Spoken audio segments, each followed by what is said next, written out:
Olá, boa noite, queridos amigos telespectadores da Rede Século XXI. Esse é o programa Eclese, como de costume, toda terça-feira a gente está ao vivo nesse horário para a gente falar um pouquinho sobre algum assunto relacionado à doutrina da Igreja Católica. É um programa de catequese. Os assuntos mais variados da fé católica, de certa forma, a gente tenta abordar da maneira do maior número possível de assuntos que a gente consegue, que está ao nosso alcance aqui do programa Eclese.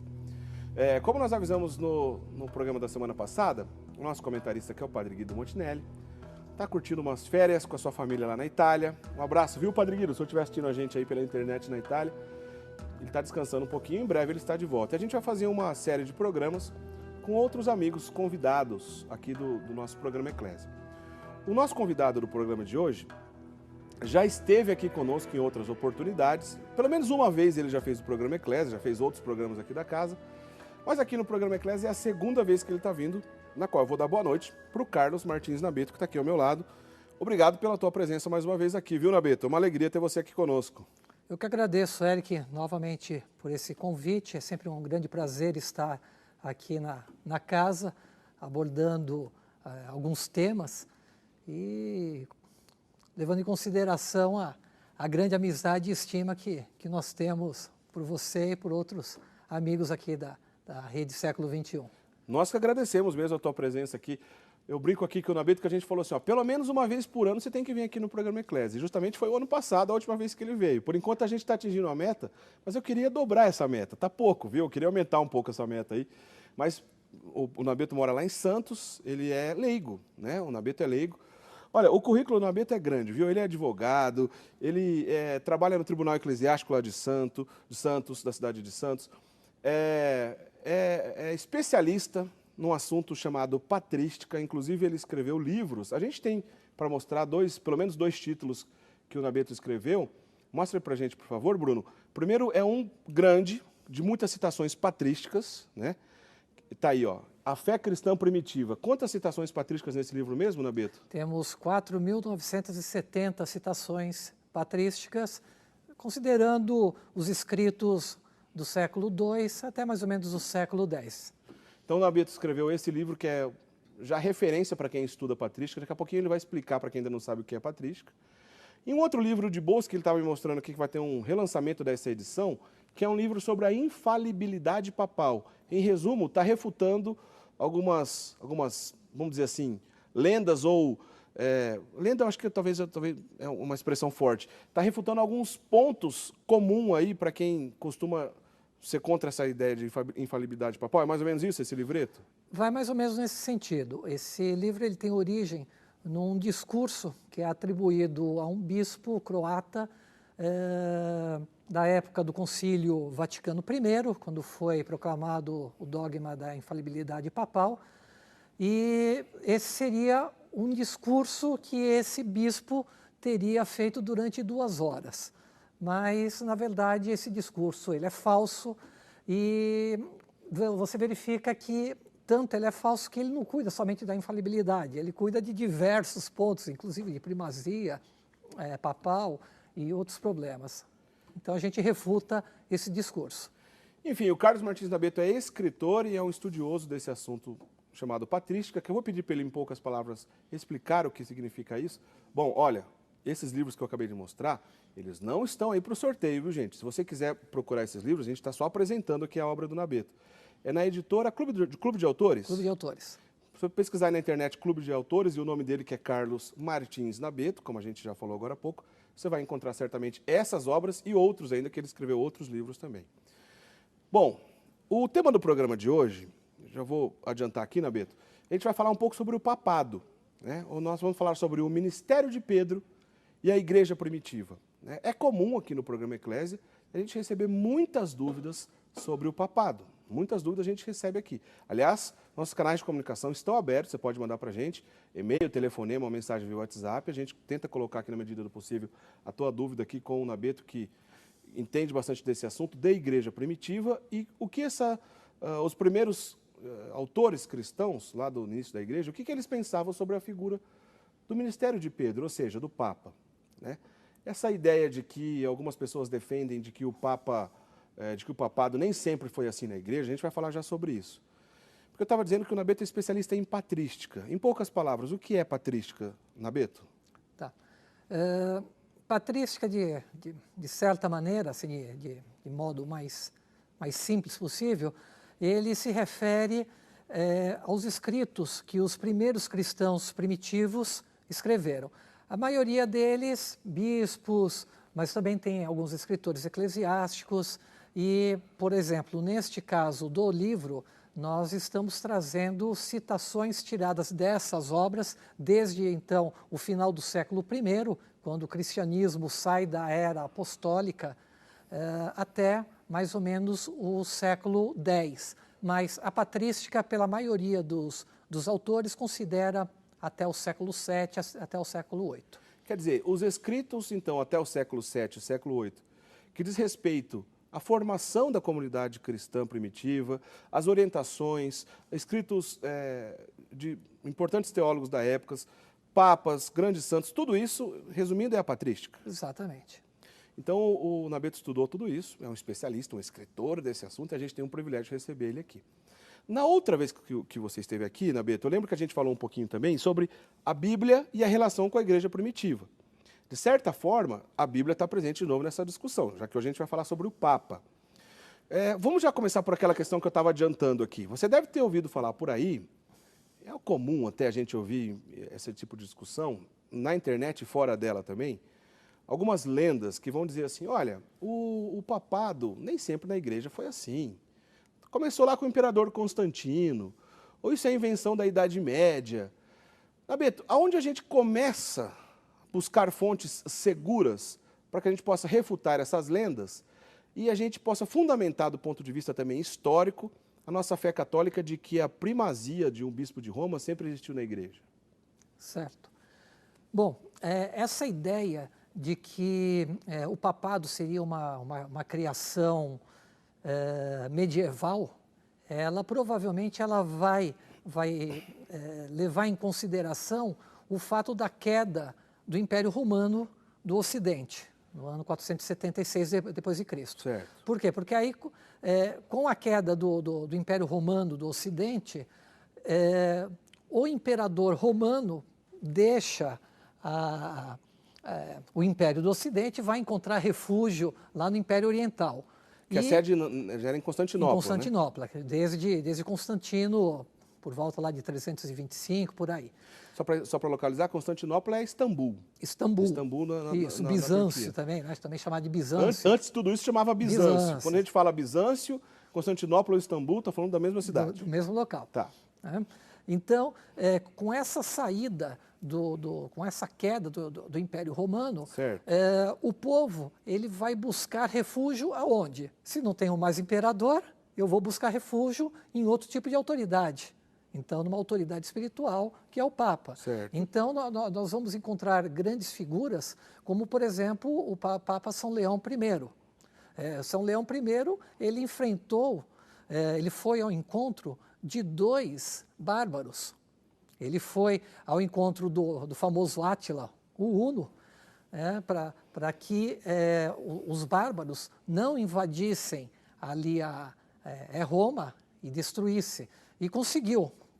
Nesse ponto, ele conseguiu o seu objetivo. Né? O Átila pediu para que fosse pago um determinado tributo e, com base nisso, poupou a cidade de Roma. Posteriormente, Genserico também tentou, os vândalos invadiram ali também, o Papa tentou novamente, né? São Leão novamente tentou conversar com ele, tentou entrar num diálogo, não conseguiu, mas houve um saque durante 15 dias ali, mas conseguiu que pelo menos o povo fosse poupado. Em tudo isso você está querendo dizer para a gente que após a queda da parte ocidental do Império Romano, a figura do Papa criou um destaque maior do que antes não tinha? Era isso? Não? Exato, ele acaba tendo uma concentração também política, de certa maneira. Entendi. Né? Mas ele já tinha, antes disso, o seu reconhecimento, a sua autoridade espiritual.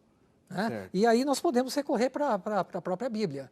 Nós podemos. Para começar, a gente for nessas bases bíblicas, a gente vai começar, então, o primeiro lugar para encontrar, vamos dizer assim, o refúgio concreto para a gente deixar bem claro a nossa fé católica de que sempre existiu a figura do Papa do jeito que a gente conhece até hoje. Né? Exatamente. E temos que considerar um ponto muito interessante, que, por exemplo, existem aquelas pessoas que também vão falar assim, né, a criação de Constantino, né, o imperador romano que aceitou a tolerância ao cristianismo.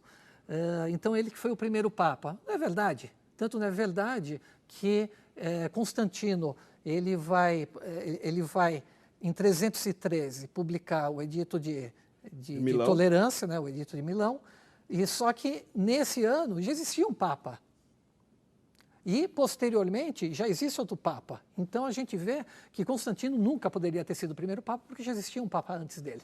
Bom, então, para ficar bem claro, o ano 313, isso a gente vira e mexe fala aqui no programa, foi aquele ano que o imperador Constantino parou a perseguição com os cristãos, né? Esse chamado Edito de Milão, que você comentou agora há pouco, do ano 313, a chamada Paz de Constantino, né? A igreja parou de ser perseguida, parou aquela matança. Mas, alguns anos depois, no ano 380, o outro imperador chamado Teodósio, lá pelo ano 380, foi ali que oficialmente o cristianismo tornou-se religião oficial do Império Romano. Então, duas coisas distintas aí, né? Constantino 313 e a Paz de Constantino. Parou a matança. 380, o imperador Teodósio oficialmente instituiu o cristianismo como religião oficial do Império Romano. Exatamente. Mas a queda do Império Romano foi mais para frente, 476. Exatamente. 476, quer dizer, Constantino está bem antes, está bem para trás dessa queda desse império aí. Exatamente. Então vamos lá. E antes de Constantino já existia Papa. Já existia Papa. Era Messiudes. Inclusive, olha só, no decorrer do programa nós vamos mostrar algumas citações provando o que o Carlos está acabando de dizer. Mas vamos voltar para o início da coisa, para a Bíblia. Aquela famosa passagem, você põe para a gente aí, Bruno, a nossa primeira passagem aí, aquela que Jesus disse a Pedro, eu digo que tu és Pedro, sobre esta pedra edificarei minha igreja, inclusive está aí, ó, o texto de Mateus. Eu te digo que tu és Pedro, sobre esta pedra edificarei a minha igreja, e as portas do inferno não prevalecerão contra ela. O que a gente ouve dizer por aí, vamos ser claro aqui, principalmente entre os protestantes, eles vão dizer o seguinte, bom, quando Jesus estava dizendo isso para Pedro, não necessariamente ele queria fundar na pessoa de Pedro essa igreja. E tem algumas interpretações que Jesus teria dito sobre ele mesmo, ou sobre a palavra, enfim. Como é que a gente entende isso da maneira correta, Nabeto? Conta pra gente. Certo. Bom, neste caso, nós temos que levar em consideração diversos pontos. Esse caso aí, ele se dá num local chamado Cesareia de Filipe. Certo. Quem já visitou o local conhece e sabe que ali existe uma grande formação rochosa. Então, nós já temos ali uma ideia de rocha, né, algo que já é extremamente sólido. Bom, só que, além disso, nós temos um pequeno detalhe. Quando nós observamos pessoas falarem, olha, na verdade não é Pedro, porque em grego, a linguagem com que o evangelho foi escrito, você tem Petra e você tem Petros. E no grego isso? No grego. Mas ele não foi escrito em grego Não foi escrito em grego. É aí que está a grande questão. Jesus não falava grego, ele falava aramaico. Certo. Né? E o aramaico era uma língua que já vinha de alguns séculos antes de O aramaico Cristo. é uma espécie de um dialeto do próprio hebraico, né? Isso. Ele tem grandes pontos de contato. Certo. Então, quando Jesus estava falando essas palavras para Pedro, ele estava utilizando a palavra em aramaico. Certo. Muitos estudiosos, e não apenas estudiosos por perceberem que o Evangelho de Mateus tem muitos hebraísmos, mas também com base na própria tradição, sabe-se que o Evangelho de Mateus ele foi escrito em aramaico ou em hebraico. Certo. Existe esse ponto. E então, se você pegar, por exemplo, uma Bíblia chamada Peshitta, que é toda em aramaico, e a gente procurar exatamente essa nossa passagem aqui de Mateus 16, nós vamos verificar o quê? Que a palavra que Jesus utilizou para Pedro e para a pedra é exatamente a mesma. É a mesma palavra? Exato. Como é que é a palavra? Kefa. Isso. Tá. E se a gente ler a Bíblia, em diversos pontos, São Pedro ele é chamado de quê? De Cefas. O que bem demonstra que o nome dele tem tudo a ver com o aramaico. aquela passagem de João, né? Que Jesus diz: tu és Simão, filho de Jonas, né? E será chamado de Quefas. A palavra foi dita em aramaico dessa maneira. Exatamente. João guarda a palavra como Pedro de fato foi chamado. Paulo também chama ele, numa das cartas, de Cefas. Certo. Eu estive com Cefas. Então, o nome com que Pedro foi chamado foi Cefas. E Cefas é pedra, e pedra também é Cefas. E se o grego, se nós fôssemos utilizar apenas o grego, e você quiser usar o Pedro como pequena pedra, em contraposição à grande pedra, que seria Cristo, né? Seria utilizado, não Petrus ou Petra, mas seria utilizado litos. Litos existe uma palavra grega que é própria para isso, para determinar pedrinha. Que provavelmente essa confusão para dizer, olha, o que Jesus, na verdade, o que distorce, né, os protestantes vão dizer, o que Jesus na verdade está dizendo, Pedro, tu és pedras, etc., que eles dizem que Jesus estava fazendo referência a ele próprio, é uma confusão mais da língua grega do que de qualquer outra coisa? E tem algo que também vem a crescer a isso. Se nós pegarmos a expressão que Jesus dirige a Pedro, ele dirige, se a gente pegar a expressão, bem-aventurado és tu, Simão Pedro, né, e continuarmos até aquela passagem que fala, e tudo que desligares será desligado no céu. Se pegarmos toda essa expressão, nós podemos dividi-la em 7 expressões. Primeira expressão, bem-aventurado és tu, Simão Pedro, porque não foi a carne e o sangue que te revelou, mas o meu Pai que está no céu.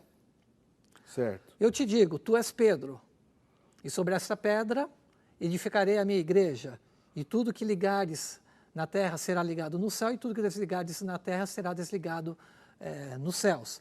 Então, nós temos 3 expressões, 7 expressões. Nessas 7 expressões, as 3 primeiras, elas vão se dirigir a Pedro. Bem-aventurado és tu.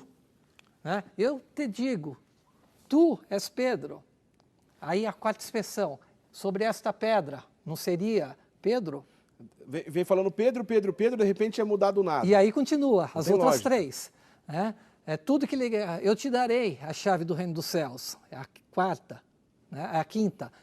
Tudo que desligares será desligado no céu. É a 6ª. Certo. É Pedro novamente. E o que desligares será desligado no céu. É Pedro novamente. Então, quer dizer, somente a 4ª não se ligaria a Pedro? Quer dizer, não tem sentido. Tem que forçar a barra demais para acreditar nisso, que não tem um pingo de lógica, né? Pensar Exato, porque você tira uma das frases, sendo que até então se dirigia a Pedro, aí tira a frase do meio, essa não se dirige a Pedro, e as outras se dirigem a Pedro. Não tem. Eu acredito que quando a gente fala isso, para quem é católico, a gente não tem dificuldade de aceitar isso. Está claro que Jesus disse na pessoa de Pedro, fundou essa igreja na pessoa de Pedro e escolheu Pedro para ser o primeiro líder. Isso está claro para a gente. Mas é que quando a gente se depara com alguém tentando tirar essa verdade, vamos dizer assim, da gente, a gente tem dificuldade, às vezes, para lidar com esse problema. Mas a questão do grego está clara. A gente tem um problema de interpretação do grego que não tem nada a ver com o original, que foi escrito em aramaico. Por que a gente tem um problema de interpretação do grego? Porque tem mais que uma palavra para designar pedra. Em resumo é isso, né, Nabeto? Sim, porque o grego ele vai utilizar, que nem em português. Eu não posso chamar alguém do sexo masculino de pedra. Certo. Né? Então, você é pedra. Não, eu tenho que fazer a adaptação para Pedro. Mas o significado é exatamente esse. E eu tenho a pedra, que em português tem o sentido. Se a gente utilizar, por exemplo, o francês, eu vou ter a mesma palavra, tanto para Pedro quanto para pedra. É a mesma expressão. Né? Se for no inglês, eu tenho 2 palavras diferentes. Se for em italiano, 2 palavras diferentes. Mas no aramaico é exatamente a mesma palavra. Bom, em resumo, para a gente entender, é claro que Jesus fundou a igreja dele e única, na pessoa de Pedro, já designando ele como uma missão especial, diferente de todos os outros apóstolos. Isso está claro, o programa de hoje, a gente não está aqui querendo lembrar o óbvio, a gente está querendo fazer uma passagem geral sobre o que a igreja primitiva falava disso. Mas não tem como fugir do que a gente acabou de dizer aqui, a gente não teria como não iniciar dessa maneira. Mas legal que você falou agora há pouco. Bruno, coloca para a gente aí, por favor, a citação 8 que a gente tem, aquela de João 20, versículo 23, aqueles a quem perdoardes os pecados, né, lhes serão perdoados, e aquele a quem os retiverdes, lhes serão retidos. Está aí, ó, a passagem está no ar, Vamos lá, para a gente ficar bem claro nessa passagem. Aqueles a quem perdoardes os pecados, lhes serão perdoados. E aqueles a quem os retiverdes, lhes serão retidos. Quer dizer, de quebra, a gente está aqui diante de uma afirmação muito profunda e que deixa claro quando alguém vem perguntar para a gente onde estão as bases bíblicas dos sacramentos. Esse sacramento, eu acho que está claro, né? Qual é o sacramento, Nabeto? Penitência. O sacramento da confissão, da penitência, é claro, né? Está aí, não tem como, não dá nem para a gente tentar alguma interpretação, porque está direto. Sim. Né? E como é que eu vou perdoar, eu como apóstolo, vou perdoar o pecado se eu não sei qual é o pecado? Se não foi confessado o pecado. Pois é. Então, o fundamento bíblico da confissão é esse versículo que a gente acabou de ver. Mas é interessante, porque por mais que a gente mostre e está claro, alguém ainda talvez não acredite, alguém vai dizer assim, não, mas tá bom, beleza. Jesus falou isso para Pedro, mas isso não significa, alguém pode dizer, isso não significa que depois de Pedro, o sucessor dele também era papa e assim por diante e tudo mais. Nós sabemos que Pedro, antes de chegar até Roma, ele percorreu um caminho interessante aí, né? Fundou, entre outras coisas, a igreja de Antioquia, mas não só isso, passou por outras regiões também, né, Nabeto? Sim. Ele passou pela Bitínia, por exemplo. Ele realizou diversas viagens apostólicas. Por exemplo, ele passou não apenas pela Bitínia, como pela própria Antioquia, pelo Ponto. Ele não ficou parado apenas em Jerusalém. Por isso que até existe uma certa confusão quando se acha, por exemplo, que Tiago ele era o presidente da Assembleia de Jerusalém. De fato, ele estava ali em Jerusalém, ele era o bispo local, mas pensam que ele exercia uma autoridade maior do que Pedro. Isso não é fato. Isso não é fato porque nós vemos que quem é que toma, por exemplo, a decisão de que sejam aceitos cristãos gentios na igreja? Foi Tiago? Não foi Tiago, foi Pedro. Quem é que, por exemplo, faz o julgamento de Ananias e sua mulher? É Tiago? Não, é Pedro. Quem é que faz o primeiro discurso para a igreja? Foi Tiago? Não, foi Pedro. Os Atos dos Apóstolos, ele demonstra muito claramente que Pedro ele exerceu uma atividade apostólica, não apenas ali na comunidade de Jerusalém, como fora de Jerusalém, como nenhum outro apóstolo, de certa maneira. Vamos deixar de lado o apóstolo Paulo. Paulo mesmo, ele vai se dirigir a Roma, mas Pedro mesmo, ele passa por Antioquia e, por fim, ele se estabelece em Roma. Foi algo assim muito interessante, porque da mesma forma como Pedro, ele aceita cristãos que não sejam judeus, isso daí demonstra exatamente que a igreja estava aberta. A igreja, ela não era algo fechado em si, ela precisa se expandir, e ela se expande para fora de Jerusalém. Certo. E qual o local mais apropriado para isso? Né? Qual seria a melhor região? Ora, para onde se concentram praticamente a saída de todas as estradas, Roma, a capital do Império. É aí que vai ter uma maior facilidade. Se Pedro, por exemplo, não tivesse ido para Roma, muito provavelmente a igreja não teria alcançado o sucesso que alcançou, a divulgação da palavra não teria se expandido tanto como se ela tivesse mantida presa ali dentro da comunidade de Jerusalém. Tanto é que em 135 Jerusalém foi destruída pelos romanos e os cristãos que ainda viviam ali se dispersaram. Mas será que quando Pedro foi até Roma, além de tudo isso que você já acabou de explicar, de ser a capital do império, de ter uma ideia de expansão, de ir para o centro do mundo, vamos dizer assim, para que as coisas lá acontecessem, será que ele tinha em mente também a ideia de lá pensar num sucessor? Sim, a ideia é completamente plausível, porque vamos levar em consideração que Pedro pergunta, aliás, Jesus fala claramente para Pedro como é que será a morte dele. Ele fala exatamente que Pedro estenderá os braços, numa clara referência de que ele será crucificado. Pedro, depois, ele pergunta para Cristo, tá, e este aqui, que é o discípulo, né, que Jesus amava, que era São João, como é que vai ser o caso dele? Jesus responde como? O que é que te importa isso? Isso não te importa. E se eu quiser que ele permaneça até que eu venha? Então, Pedro sabia que ia morrer. Certo. E Paulo demonstra claramente que a sucessão, a escolha de homens que devem permanecer na igreja, ela deve ser feita com cuidado, deve ser feita com critério. Então, tanto Pedro como Paulo, eles têm a ideia de que deve haver uma ordenação, deve haver uma sucessão também.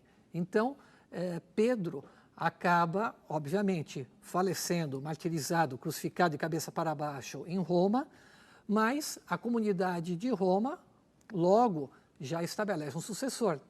Devemos recordar também, Judas morreu, Certo. né, se suicidou. E logo lá nos primeiros versículos dos Atos dos Apóstolos, que nós vemos Pedro presidindo uma escolha do sucessor de Judas. Quer dizer, presidindo alguma coisa que era da igreja inteira. Né? Exatamente. Então, aí a gente já vê que existe, de fato, uma ideia de sucessão. Vagou, precisamos suceder. Muito bem, a gente está encerrando o primeiro bloco. O Carlos Martins Nabeto está aqui do meu lado, para que a gente entenda no programa de hoje, esse foi só o primeiro bloco, o ministério de Pedro, que é o papado, né? Na verdade, ele sempre existe na igreja, e como que a igreja primitiva falava sobre esse assunto e como a gente pode buscar esses fundamentos. E a gente estava falando no bloco anterior, tentando entender um pouco, partir do início, né, da base bíblica do papado. É claro, a passagem de Mateus 16, 18, é isso, né? Não falha a memória? Isso, que o núcleo está ali. Aquela passagem Tu és Pedro, famosíssima, mas não é a única passagem, é claro, que nosso estudo de hoje não está baseado somente nisso, a gente quer entrar na igreja primitiva a partir desse bloco. Mas, por exemplo, a passagem de Lucas 22, Lucas no capítulo 22, é aquela famosa passagem bíblica onde Jesus diz que ele roga a Pedro para que a fé dele não se desfaleça. E após ele ficar, vamos dizer assim, em paz com a fé, você vai e confirma seus irmãos. É outra passagem bíblica, para deixar claro a primazia de Pedro sobre os outros apóstolos. Jesus estava rogando para que a fé dele seja amadurecida, não se desfaleça, e depois vai e confirma seus irmãos. E uma outra passagem ainda famosa, aquela de João, no capítulo 21, versículos 15 e 17, João 21, 15 e 17, onde Jesus pergunta, né, Pedro, tu me amas? Isso acontece por 3 vezes, né? Lembrando justamente a tripla negação de Pedro. A tripla negação de Pedro. Bom, tudo isso para dizer que não é apenas uma base bíblica para dizer que Pedro tinha uma primazia sobre os apóstolos e que tinha uma certa liderança, uma total liderança sobre os outros apóstolos e, portanto, ele é o primeiro Papa da Igreja Católica. São muitas passagens bíblicas. Mas a gente já entrou no assunto aqui, lembrando no bloco anterior, de que Pedro percorreu um caminho até chegar para Roma. Roma era a capital do império. Do ponto de vista estratégico, era o melhor lugar para chegar, para se divulgar aquela fé nascente cristã e tudo mais. Porém, a gente estava dizendo ainda lá no começo que fica essa lenda, que algumas pessoas vão dizer assim, olha, mas foi o imperador Constantino que inventou essa coisa de papa. Nabeto, onde que a gente vai recorrer então, né, nessa literatura do cristianismo primitivo, lá na patrística primitiva, onde a gente vai recorrer para dizer assim, não, está claro, preciso entender que esses sucessores de Pedro eram papas e que eles continuaram a sequência ininterrupta até chegar ao Papa Francisco. Certo. Bom, nós temos uma passagem do final do século II, de Santo Irineu de Leão, numa obra que é muito conhecida, chamada Contra as Heresias, Adversus a Hereses. Certo. Essa obra, ela é colocada, é um tratado em 5 livros, é um livro grosso, inclusive nós temos essa obra traduzida para o português, pela editora Paulus. Essa obra, ela foi escrita por Santo Irineu de Leão no final do século II. Final do então, século II. um pouco lá por volta de 190, por aí. Certo. Entre outras coisas que ele coloca ali... Vou fazer o seguinte, vou pedir para o Bruno colocar para a gente, é a citação número 11, Bruno, coloca para a gente aí Contra as Heresias, de Santo Irineu de Lyon, que é um grande santo da igreja primitiva. Tá ali, ó, vamos ler, ó. De fato, com esta comunidade, portanto a de Roma, dada a sua autoridade superior, é necessário que esteja de acordo toda a comunidade, isto é, os fiéis do mundo inteiro. Nela sempre foi conservada a tradição dos apóstolos. Destaca ali para a palavra superior, né? Então, esse texto que você estava comentando dessa obra chamada Contra as Heresias, de Santo Irineu de Lyon, né? Talvez um dos principais nomes da patrísticas, né? Exatamente. E a importância dele é justamente por ser uma obra anterior a Constantino, bem anterior a Constantino, praticamente um século antes. E então é uma obra que chegou até nós, sabemos todos os problemas que as obras cristãs tinham no começo, por causa das perseguições. Muitas obras foram destruídas, foram queimadas. Porque se é anterior a Constantino, era na época da perseguição. Exatamente. A gente acabou de dizer que foi Constantino que abaixou essa poeira aí da perseguição. Exatamente. Né? E neste caso aqui, ela acaba chamando muita atenção, porque o que Irineu contrapõe à heresia? Contrapõe justamente a sucessão apostólica. A sucessão apostólica acaba sendo o critério que é adotado para que saiba até de onde uma determinada doutrina surgiu. Certo? Então nós temos ali, nesta obra, Santo Irineu destacando 12 nomes, desde Pedro até o Papa da época. São 12 nomes que são desfilados na sucessão. Então quer dizer que lá para o final do século II já tinham se passado 12 papas. Já tinham passado 12 papas até a época de Santo Irineu. E ele vai dizer o nome de cada um, então, dentre outras coisas, essa é uma prova clara de que essa sucessão, naquela época, já estava ininterrupta. Já estava ininterrupta. E isso continua valendo praticamente até hoje. Todo bispo, validamente ordenado, ele tem como fazer retornar a sua sucessão aos seus anteriores. Certo. Só que Santo Irineu, por exemplo, nós temos a obra História Eclesiástica de Eusébio. Eusébio apresenta a sucessão apostólica de diversas comunidades cristãs, também a de Roma. Certo. Né? Santo Irineu, que viveu 2 séculos antes, faz exatamente a mesma coisa, só que ele não precisa desfilar todas, ele se contenta em apresentar apenas Roma. Por quê? Porque é a principal. Entendi. Isso daí já demonstra também essa primazia, né, a autoridade que a Igreja de Roma acaba possuindo. Santo Irineu, final do século II. Isso. Inácio de Antioquia também tem uma importância nesse contexto? Sim, Inácio ele acaba tendo a sua importância porque ele vai para o começo do século II.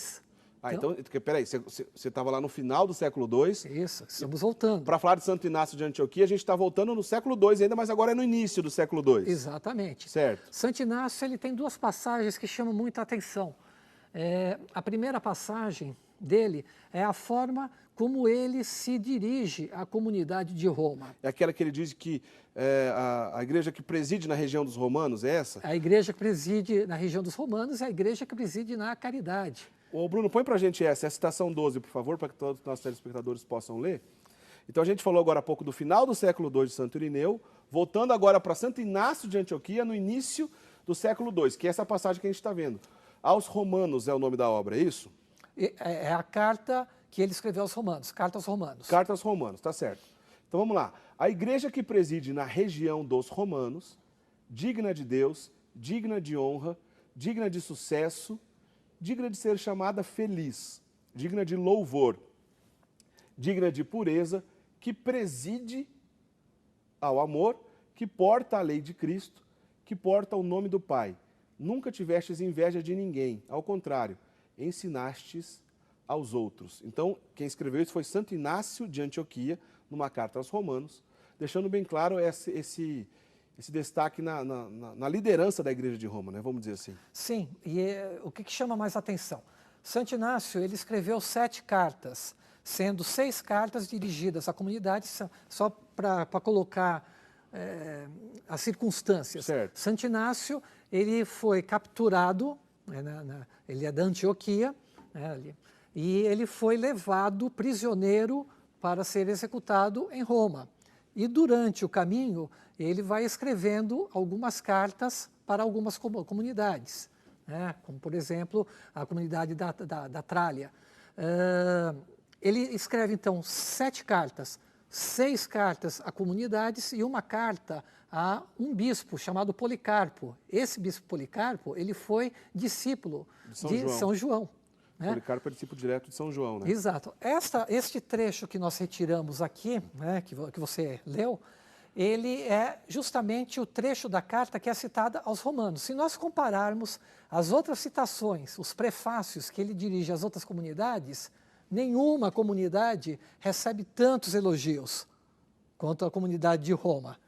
Né? Para deixar claro que ali tinha alguma coisa diferente. Diferente. Existe uma diferenciação ali. E mais à frente, Santo Inácio, escrevendo aos Romanos, ele fala assim, olha, eu não vos dou ordens como Pedro e Paulo. Quer dizer, ele reconhece que a dignidade da igreja de Roma tem a ver justamente pelo fato de Pedro e Paulo terem derramado seu sangue ali. Entendi. Né? E essa é uma outra crítica que justamente a igreja costuma receber. Quem disse que Pedro morreu em Roma? Isso aí é outra indicação que isso é verdade, né? Sim. Entendi. Gente, vocês estão entendendo o que a gente está fazendo aqui? O nosso programa Eclésia de hoje, que a gente botou como tema o Ministério de Pedro e a Igreja Primitiva, a gente trouxe um especialista nessa igreja primitiva, nos escritos dessa igreja primitiva, que é o Carlos Martins Nabeto, para que a gente entendesse justamente que o ministério do Papa é ininterrupto, de Pedro até o Papa Francisco. Mas e lá na igreja primitiva, como essas pessoas, como é que a gente pode confirmar? Quais são as fontes? A gente está dando aqui a direção de algumas delas, né? Você pode mandar alguma pergunta aqui para a gente. Eu sei que algumas perguntas já chegaram aqui em minhas mãos, é impossível a gente parar aqui para responder outros assuntos, como a gente faz às vezes no programa, porque hoje a gente está querendo aproveitar o máximo de tempo aqui com o Nabeto para que a gente se aprofunde. Ele está dando uma aula aqui para a gente mesmo. Então, infelizmente, a gente não consegue sair do tema, mas na medida do possível, no tema, a gente tenta botar a sua pergunta aqui na nossa conversa. Bom, então a gente citou Santo Irineu de Lyon, mostrando essa primazia de Pedro no final do século II, voltamos um pouquinho agora no início do século II, tudo isso antes de Constantino. Então, para aquelas pessoas que ficam defendendo essa ideia, ou essa mentira de que foi Constantino que inventou o papado, a gente acabou de mostrar pelo menos duas fontes que derrubam essa ideia, né? No final do século II, no início do século II. Mas e no século I? Daria para a gente voltar para o século I? Tem alguém já no século I escrevendo de maneira clara de que o ministério de Pedro, o papado, estava presente lá no século I? Nós podemos apontar a primeira carta aos Coríntios, escrita por Clemente de Roma. Quando a gente fala primeira carta aos Coríntios, a gente vem Paulo na cabeça. Você não está falando da Bíblia, não, né? Não. Estamos falando de uma carta que foi escrita no finalzinho do século I, por um bispo de Roma, certo, chamado Clemente. Provavelmente seja o Clemente que é citado por Paulo em uma das cartas dele, provavelmente seja. Peraí, só um minutinho. Clemente era papa. Clemente era papa. Na lista ele era o quarto papa? Quarto papa. Pedro, depois Lino, Anacleto e Clemente. Esses 4 aí a gente decora porque a gente veio rápido em muitas listas. Então, Pedro, Lino, Anacleto e Clemente. Você está falando de uma carta do quarto papa? Exatamente. Essa carta ela foi dirigida à comunidade de Corinto. Certo. A comunidade de Corinto, o São Paulo apresenta muito bem, né? É uma comunidade em que reina a divisão. Certo. As pessoas lá dizem que uns são de Paulo, outros são de Pedro, outros são de Apolo. E Paulo, quando escreve as suas cartas aos Coríntios, ele chama atenção para essas divisões que estão ocorrendo ali.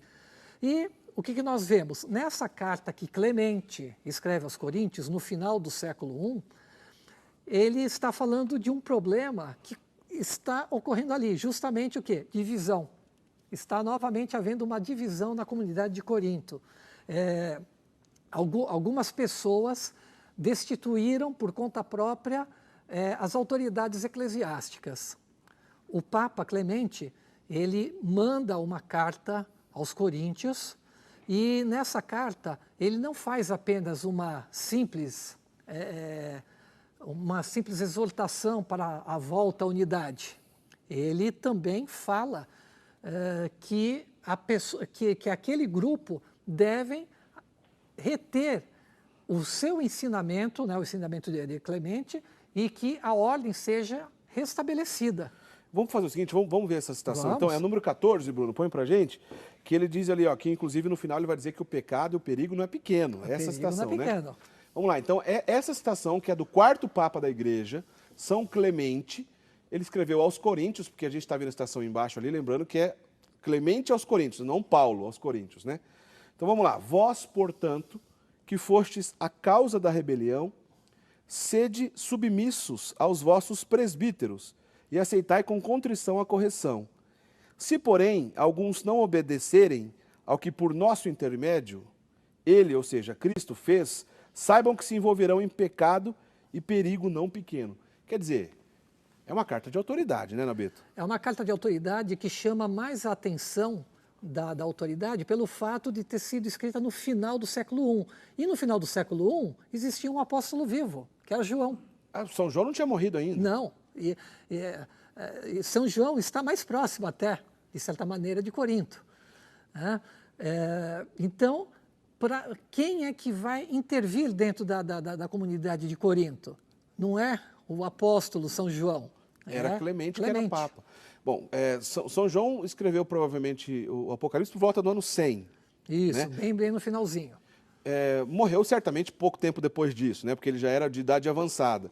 Já se considerava o ancião. Já se considerava um ancião, isso mesmo. Isso. Na época, então, do quarto Papa, que era São Clemente, como você bem disse, se tinha um apóstolo de Cristo vivo ali do lado, por que não foram recorrer a ele, que era o último apóstolo que estava ali vivo? Foram recorrer a quem? A Clemente, que era Papa, já era o quarto Papa na sucessão de Pedro. Isso, eu acho que só esse fato já deixa muito claro da primazia desse bispo de Roma. Porque se era alguém que era para ter, vamos dizer assim, moral e autoridade, era o apóstolo Pedro, o apóstolo João, que estava ali.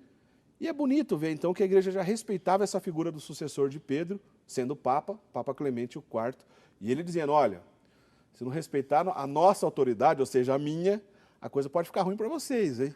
E aí, é interessante que essa carta ela foi enviada para Corinto com três, digamos que, legados do Papa. Né? Essas três pessoas, elas não apenas iriam fazer a entrega da carta à comunidade de Corinto, como também deveriam trazer a resposta da comunidade de Corinto. Certo. Né? E chama a atenção que no final, em meados do século II, um bispo de Corinto, né, Dionísio de Corinto, certo, ele escreve para o Papa da época e ele fala assim, olha, nós estamos lendo a sua carta, a carta do Papa da época, né, aqui no domingo. Isso já demonstra uma grande... Você lembra qual era o Papa da época? Era... Sótero. Sótero, exatamente. Né? Isso revela não apenas a autoridade que esse Papa tem, como também revela que a carta de Clemente, que também era lida, porque Dionísio fala, olha, nós lemos com alegria a sua carta, como nós lemos a carta de Clemente, só do domingo. Para fazer uma comparação aqui, para a gente vir para a nossa época, é como se alguém citasse o Papa Francisco e relembrasse também, como disse Bento XVI, nesse sentido? Exato. Né, os seus antecessores. Certo. E é interessante isso, porque a carta de Clemente, ela foi considerada canônica por algumas igrejas. Quando você diz canônica, quer dizer que ela poderia ter feito parte da Bíblia? Ela poderia, inclusive, ela consta em alguns manuscritos bíblicos. Né? Isso acaba chamando a atenção também para uma outra coisa. Nós estamos aqui no início do século I. Certo. Nós não temos ainda o cânon da Bíblia. A Bíblia não estava compilada da maneira que a gente conhece hoje. Não estava. Tanto é que, por exemplo, o Apocalipse não deveria estar ainda. Não estava sendo escrito, estava sendo escrito. Exatamente. Né? Como é que ia ter a compilação como a gente conhece hoje, se pelo menos Apocalipse nem escrito tinha sido ainda, né? Exatamente. Então, assim, o grau de estima que essa carta de Clemente gozou na comunidade primitiva cristã, principalmente ali em Coríntio, ela, de certa maneira, testemunha o respeito e o reconhecimento da primazia do bispo de Roma. Eu estou pedindo então aqui nesse bloco que o Nabeto mostre para a gente, antes ainda, bem antes da presença de Constantino, ou da paz de Constantino no ano 313, onde muitas pessoas vão dizer assim, olha, foi Constantino que inventou essa coisa do papado. Ele, quem assistiu esse segundo bloco, deixou bem claro, seja no final do século II, começo do século II, ou mesmo no século I, mesmo na presença ainda do último apóstolo vivo, que era São João, e já estava na sucessão do quarto Papa, que era São Clemente, todos esses documentos, essas cartas dizendo da primazia de Pedro. Mas teve um episódio na Ásia, na sequência, que era um problema jurídico e que o Papa já teve que resolver também, que dá outros indícios dessa primazia muito clara nessa igreja primitiva também. Explica pra gente essa história aí, Nabeto. Sim, houve uma tradição uma tradição dentro da igreja de se comemorar a Páscoa cristã no mesmo dia da Páscoa judaica, né, no dia 15 do mês de Nissan judaico. Essa tradição, segundo algumas comunidades ali da Ásia Menor, foi ensinada pelo apóstolo São João. E uma das pessoas que conhecia essa tradição era São Policarpo. Certo. Só que a maioria das igrejas cristãs, inclusive e principalmente no Ocidente, recebeu uma tradição diferente. Recebeu a tradição de comemorar no domingo seguinte. Certo. E aí ficava aquela dupla disciplina. E aqui nós estamos falando, então, de uma questão de disciplina, nós estamos falando de uma questão de doutrina. Certo. A doutrina é uma questão de autoridade, é uma questão de imutabilidade. Quando você diz disciplina, a gente pode dizer também de costume? Sim, podemos agregar os costumes aí também. Certo. E chama atenção o fato do bispo de Roma, da época de São Policarpo, querer unificar a comemoração, já que estamos falando de cristãos, estamos falando de judeus que comemoravam no dia 14. Vamos tentar unificar. Essas igrejas que tinham recebido essa tradição direta do apóstolo João, não quiseram aceitar, digamos que, o novo costume para elas. Não era um novo costume para a maioria das igrejas. E Policarpo se dirigiu a Roma, conversou. Olha que interessante, Policarpo ele foi até Roma conversar com o Papa. E os dois chegaram a um acordo. Podem permanecer, já que vocês receberam essa tradição, permaneçam assim então. Tudo bem, saíram na amizade. Só que isso ocasionava diversos problemas. Imagina você sendo um cristão que celebra a Páscoa num domingo, vai para aquela região e chega lá, a Páscoa não é naquele dia. Então fica entre fiéis leigos aquela discussão, está errado, está certo, está errado, está certo. Então o que era o ideal? O ideal seria a unificação. Posteriormente, então, o bispo de Roma, o Papa Vítor I, resolve novamente fazer a unificação. E essas igrejas novamente falam não vamos aceitar isso. E o bispo de Roma o que faz? Ele excomunga. Já cortou ali. Já cortou ali. E isso acaba surtindo alguns problemas, não problemas, mas acaba causando assim uma surpresa, porque se tratava não de um assunto de doutrina, mas de uma questão de disciplina. Entendi. Né? Em que qualquer das duas posições estaria correta, não teria problema, porque não está mexendo com a fé. Né? E o que acontece? O Papa ele mantém ali a celebração ao domingo. Depois, quando é realizada o concílio de Nicéia, mais para frente... 325. Isso, a questão é novamente levantada. E o concílio de Nicéia ele é presidido por dois enviados do Papa. qual é a decisão que o concílio toma? Que a celebração será feita no domingo seguinte, ou seja, a posição romana. Mais uma vez, a primazia de Pedro, clara, e da Igreja de Roma. Muito bem. Nabeto, antes da gente continuar aqui, a gente falou um pouquinho, então, do início das bases bíblicas. Muitas perguntas estão chegando para a gente, você continua mandando aqui, na medida do possível, a gente vai tentar responder o que tiver a nosso alcance, que for aqui na nossa pauta. A gente falou de todo o período antes, ou de uma parte do período antes de Constantino, que já que Constantino, em 313, que ele fez aquele chamado Edito de Milão, a paz de Constantino, parou um pouco a perseguição na igreja. Eu queria que você falasse para a gente nesse bloco, que é o último bloco que a gente está no programa Eclésia, de outras citações depois desse período, depois de Constantino, né, dividindo ali um antes e um depois. Mas antes, vamos responder a pergunta aqui da Edith de Lambari, que ela fez a pergunta justamente, já que ela viu que nós mostramos o seu livro. Mostra aí para a gente de novo, por favor, Bruno. Um livreto sobre a infalibilidade papal. Está aí, onde o Nabeto tentou entrar numa área espinhosa ali para refutar algumas mentiras sobre a infalibilidade papal. Esse livro é da editora Clube de Autores, que é uma das obras do Nabeto. E a pergunta direta, né, se o Papa é infalível em qualquer circunstância, eu acho que é curiosidade de muitas pessoas. E aí, o Papa é infalível em tudo? Não.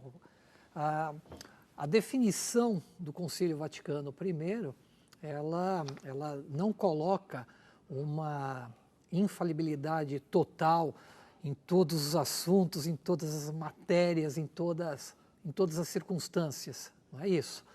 A infalibilidade, ela está restrita nos pronunciamentos solenes, né, chamados ex cátedra, e também existe aqueles outros pronunciamentos que não são ex cátedra, mas que cabe ao católico aceitar.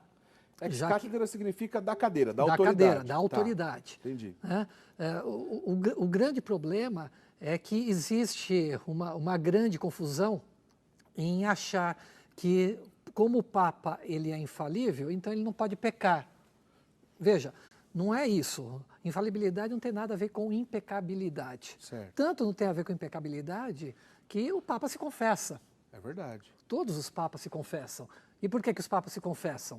Porque eles não são infalíveis? Não, porque eles são pecadores. Agora, quando ele está fazendo um pronunciamento especial, ele está fazendo um pronunciamento em que o Espírito Santo, né, um dom especial do Espírito Santo, concede esse dom da infalibilidade. Ele não erra nesse tipo de pronunciamento. Que diz respeito sempre à fé e moral, né? Exatamente. Está restrito sempre à fé e moral. Quer dizer, o Papa pode errar no sentido... Ele pode falar alguma coisa errada no sentido de economia, geografia, história, futebol. Ele pode errar sobre qualquer desses assuntos. Agora, no que diz respeito à fé e moral, quando ele vai fazer um pronunciamento diante da sua autoridade, num documento oficial, aí nesse caso ele não vai errar porque o próprio Cristo garantiu essa assistência do Espírito Santo até o fim dos tempos, não é por aí? Exatamente. E é interessante também observar com relação a essa questão, é que mesmo fora da Igreja Católica, quando você vai observar, quando você considera o conceito de revelação, em que você tem a Bíblia, a tradição e o magistério da Igreja, e o Papa faz, né, a sua intervenção dentro dessa ordem do magistério, certo, você não consegue encontrar papas hereges. Não é possível encontrar uma heresia em nenhuma proclamação oficial de um Papa. Exato. Isso é algo que chama muito a atenção também. Bacana, muito interessante. Respondendo então sua pergunta, nosso telespectador que mandou para a gente. Bom, vamos continuar para a gente avançar um pouquinho nesses minutos que nos faltam nesse último bloco, para a gente ver outras citações. Vamos fazer o seguinte, ô Bruno, põe para a gente aí, prepara para a gente, eu já vou chamar a 17, que é o seguinte, eu estava falando agora há pouco, no bloco anterior, para ficar bem claro que isso aqui é uma coisa que confunde um pouco as pessoas de maneira geral. Constantino, 313, a paz de Constantino, parou a matança. Ano 380, Teodósio institui oficialmente o cristianismo como religião do império.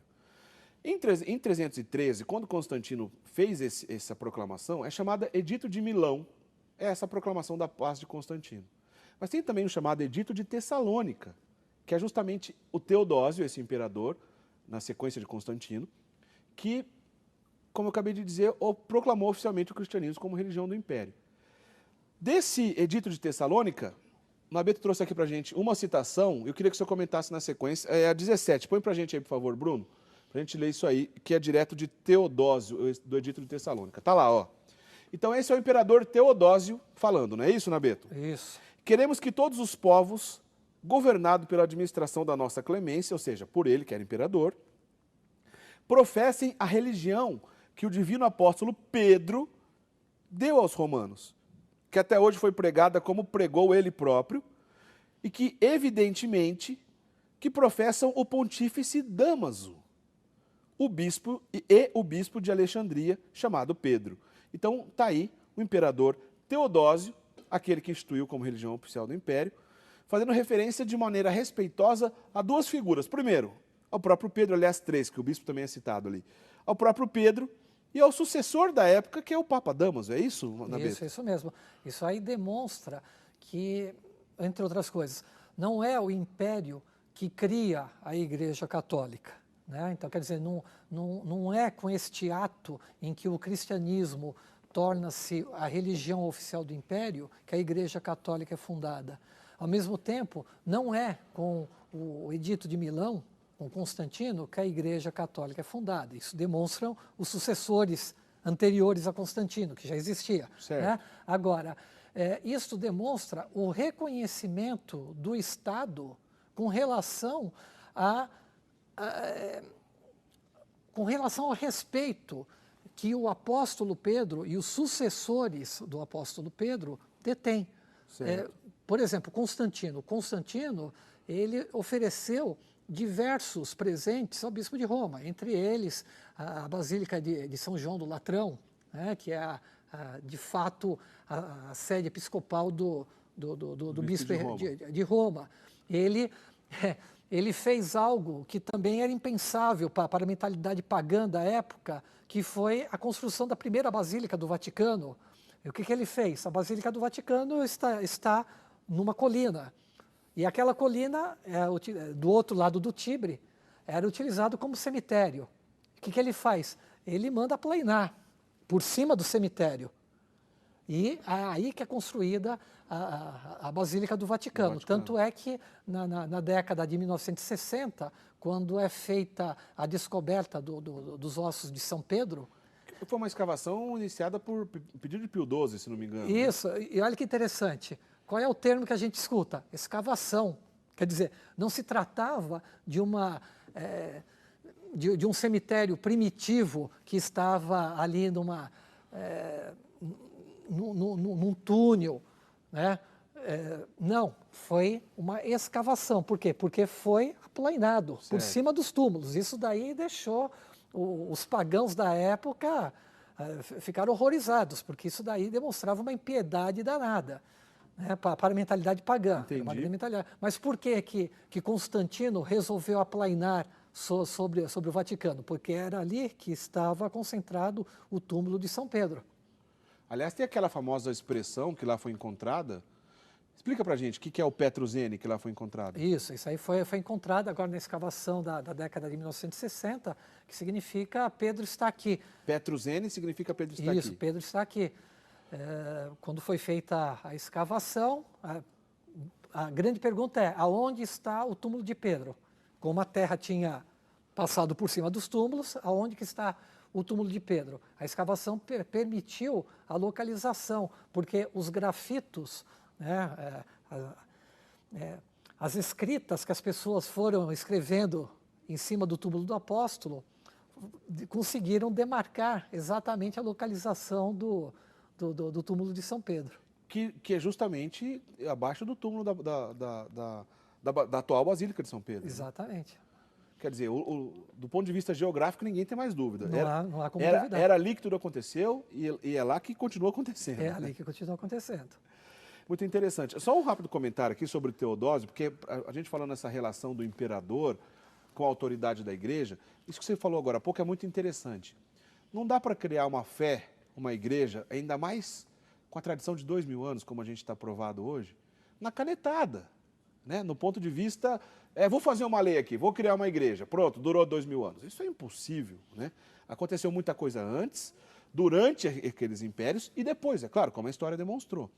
E Teodósio, rapidamente, assim, que foi justamente esse imperador na qual a gente estava comentando do Edito de Tessalônica, que permitiu, não só permitiu, como instituiu como religião oficial do império, mesmo ele sendo imperador, e mesmo ali, após ele ter feito isso, ele ainda teve um episódio interessante, porque houve um conflito diretamente com Santo Ambrósio, né? A autoridade dele enquanto imperador era submissa ao bispo, mas o que ele fez? Ele tentou entrar na igreja de Milão com Santo Ambrósio. E Santo Ambrósio, que era bispo daquela igreja, falou assim, não, meu filho, aqui não, aqui tem bispo, aqui quem manda sou eu. O que o Santo Ambrósio fez? Excomungou Teodósio. Olha só, o imperador que instituiu a religião oficial do império, sendo o cristianismo, foi excomungado por um santo da igreja, Santo Ambrósio. Isso durou 8 meses, porque nesses 8 meses, Teodósio se arrependeu, fez todo o rito de penitência da época, que era se cobrir de cinzas, de saco de penitência, não é isso, Nabeto? Muito mais rigoroso, né? Um costume um pouco diferente do que a gente tem até hoje, até na confissão. E se apresentou, 8 meses depois, arrependido a Santo Ambrósio, pedindo, então, a reconciliação, esse sacramento da confissão. Só então que ele voltou à comunhão, justamente com a igreja, e ainda diz, eu entendi a função de um bispo agora, depois de conhecer Santo Ambrósio. Para dizer o quê? A autoridade do imperador existia? Sim. Ele poderia inventar uma fé dessas proporções na canetada? Não. E, no caso, Teodósio entendeu de maneira até um pouco dolorosa com Santo Ambrósio, mas a igreja ortodoxa, se não me engano, considera São Teodósio santo, não é isso, Nabeto? Você tem essa informação? Não tenho. Eu tenho a impressão que algumas autocéfalas, igrejas independentes ortodoxas, consideram ele como santo. Mas dá para dizer o quê? Para resumir a história aqui, que é o que é importante para a gente, não daria para ser na invenção, na canetada. A coisa é muito mais profunda e mais longa. Né? Sim, e não poderia ser também na canetada por um fato muito simples. Milhares de cristãos perderam a vida, né, durante as perseguições. E não é racionalmente concebível que cristãos que morreram, tornaram-se mártires, defendendo aquela fé,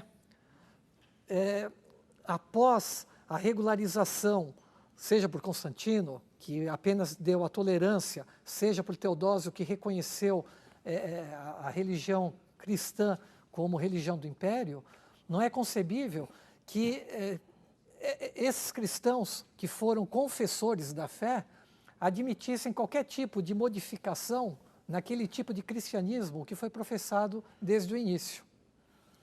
Impossível, né? Não Impossível. Nabeto, a gente não tem muito mais tempo, mas eu queria que pelo menos em 1 minutinho, você fizesse um comentário, 1 ou 2 minutos, antes da gente ler mais 2 ou 3 citações e terminar o programa, das igrejas orientais, né? Porque nós sabemos de toda a questão do cisma, é um assunto longo, mas assim, como é que entre os orientais era visto essa primazia de Pedro? Tá. Bom, os orientais, eles, de certa maneira, o grande problema dos orientais dá-se principalmente com a criação do Patriarcado de Constantinopla. Né? Que o Patriarcado de Constantinopla é visto como a nova Roma, porque é justamente aonde está o imperador do Oriente. Certo.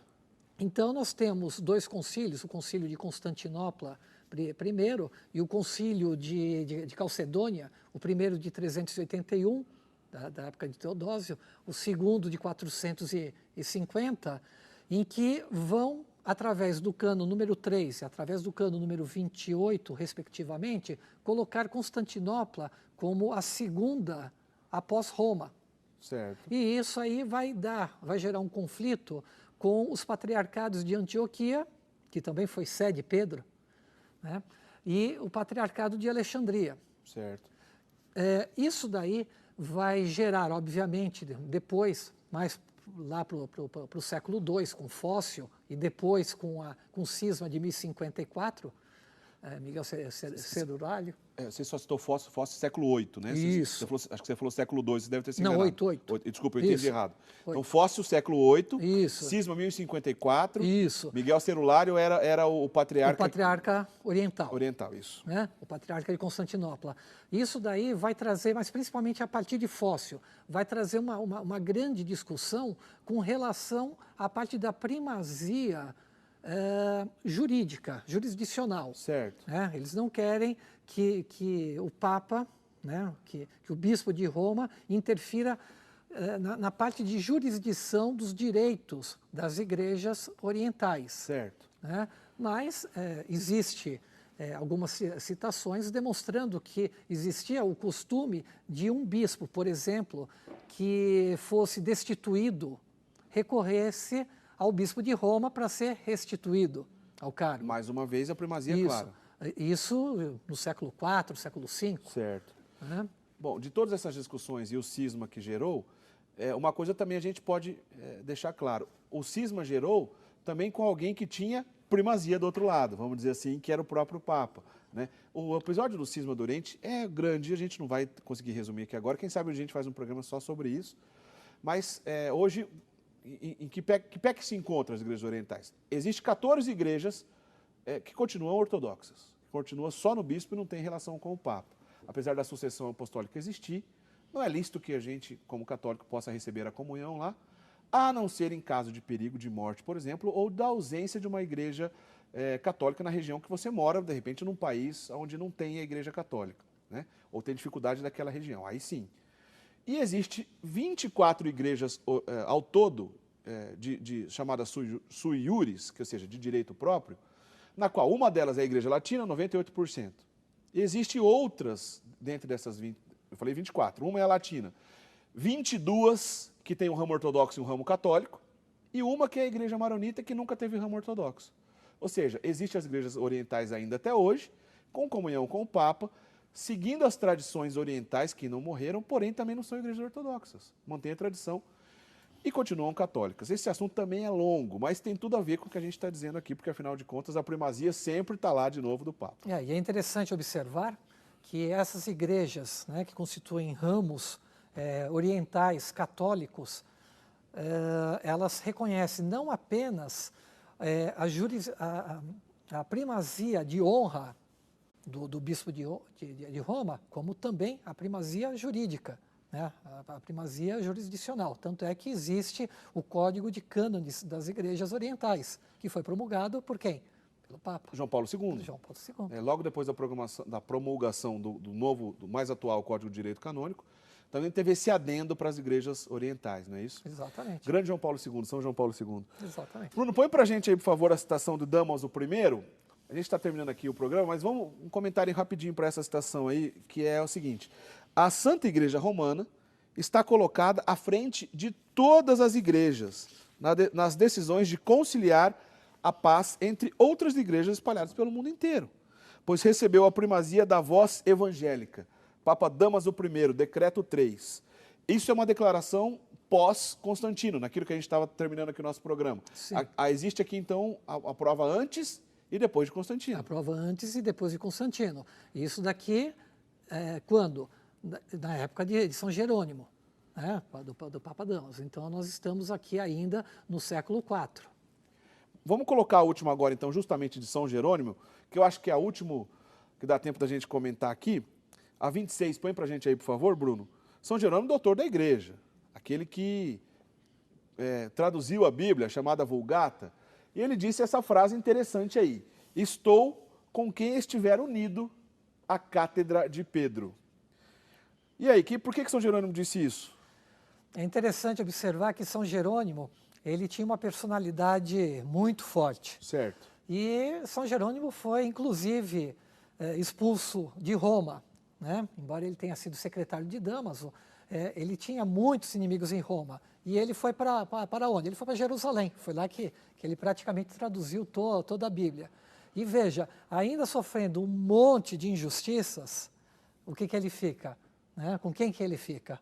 Ele fica restrito ao Papa. Então ele A Cátedra reconhece de Pedro, a Cátedra de está Pedro. claro que é o sucessor de Pedro. A Exatamente. cátedra é cadeira, né? Estando ele em Jerusalém, no Patriarcado de Jerusalém, de certa maneira.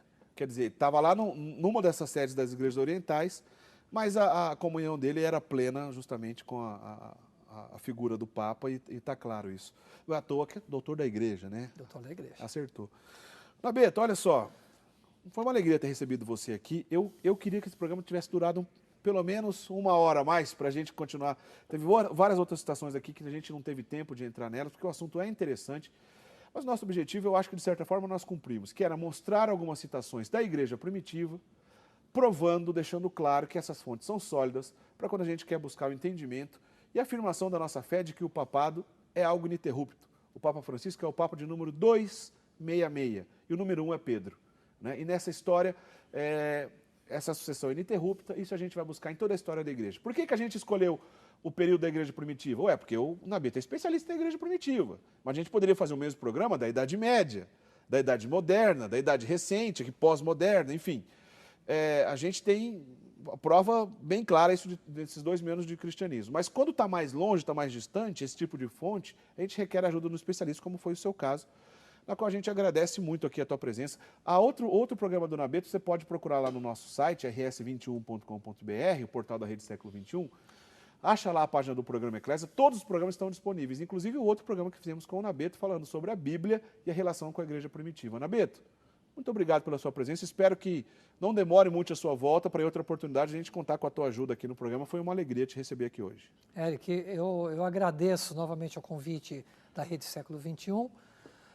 Fico muito feliz por esse tipo de programa que a rede leva ao ar, né? Agradeço muito a recordação do meu nome e espero que todos os telespectadores que que presenciaram que acompanharam conosco? Acompanharam conosco o programa, né? Tenham uma santa paz em Cristo. Valeu, Nabeto. Obrigado e até a próxima. Na semana que vem a gente tem a honra de receber um bispo aqui. Pode falar qual é o bispo, ô Bruno? Dom José Falcão. Dom José Falcão estará conosco aqui. Ele que é apresentador aqui também da Rede Século XXI. Na semana que vem estará conosco falando sobre a prefiguração da Igreja Católica. Vamos entender o que significa isso na semana que vem. Espero vocês. Boa semana. Até lá. Tchau, tchau.